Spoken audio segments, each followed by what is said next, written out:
دو باتوں کا اضافہ کرنا چاہوں گا جو آپ نے اہل مذہب کی ذمہ داری یا ان کی غفلت کے بارے میں بات کی.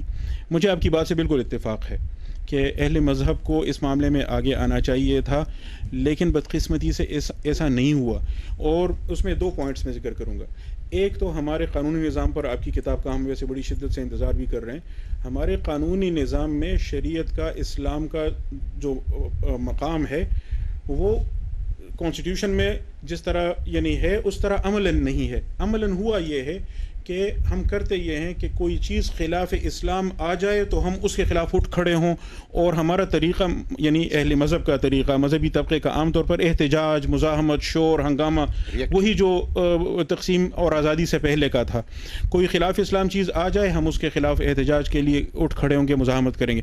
اسلامی اصولوں کی روشنی میں پازیٹیولی اپنی جانب سے قانون بنا کر ہم لوگوں کو ان کے حقوق دلوائیں، یہ کام ابھی تک ہم نے نہیں کیا.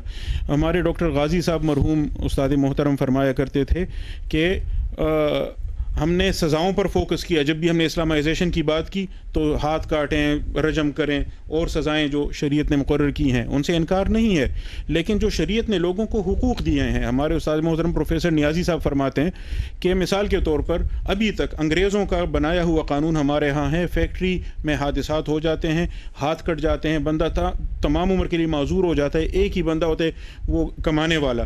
اب اس کو آپ کیا دیتے ہیں؟ ورک مین کمپنسیشن ایکٹ کے تحت ہاتھ کاٹنے میں آپ کتنے ہزار روپے دیتے ہیں؟ پیر کٹ جائے، شریعت کیا کہتی ہے؟ حادثات ہیں، ان میں آپ نے دیت اور عرش کے اصول لاگو کرنے ہیں. دیت کی قیمت اس سال جو حکومت نے مقرر کی ہے وہ 43 لاکھ 43 لاکھ سے زیادہ ہے.